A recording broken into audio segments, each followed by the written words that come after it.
বাইরে প্রচুর বৃষ্টি হচ্ছে, আর এই বৃষ্টির ভিতরে আমি কী রেসিপি তৈরি করলাম সেটাই আপনাদের সাথে শেয়ার করব। আমি একটা কাবাব তৈরি করে নিচ্ছি, এটা হচ্ছে স্যামন মাছের কাবাব। আমি এখানে আলু সিদ্ধ করে ম্যাশ করে নিয়েছি আর স্যামন মাছ নিয়েছি, দিয়ে দিলাম পেঁয়াজ কুচি, কাঁচামরিচ কুচি, পরিমাণ মতো লবণ, 3টা ডিমের কুসুম আর কাবাব মশলা। এই স্যামন মাছটা কিন্তু কৌটার স্যামন মাছ।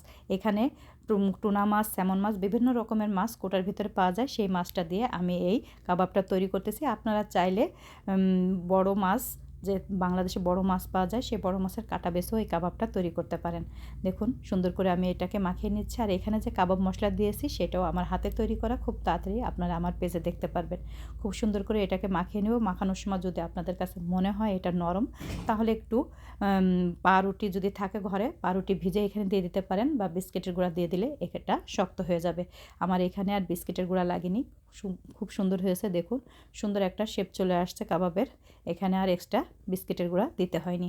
আমি এখন এই কাবাবটাকে তৈরি করে নেব। আপনাদের কাছে যদি মনে হয় একটু নরম, হাতে একটু তেল মাখিয়ে কাবাবটা সুন্দর করে বানিয়ে নিতে পারবেন। দেখুন কত সুন্দর বানিয়ে নিলাম আমি কাবাবগুলোকে। এখন এগুলোকে ভেজে নেব।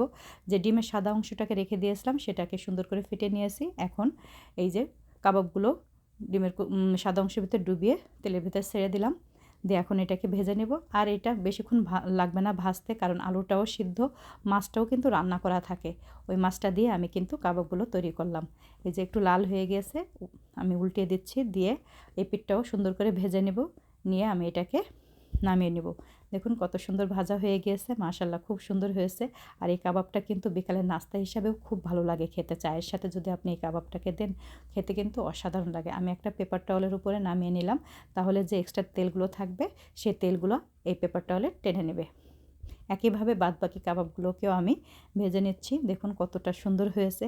আর এই কাবাবের সাথে কিন্তু আজকে আমি অ্যারাবিয়ান খ্যাপসা তৈরি করতেছি আর চিকেন ফ্রাইও তৈরি করতেছি, সেটাও কিন্তু আপনাদের সাথে এই একই ভিডিওর ভিতরে দেখিয়ে দিব।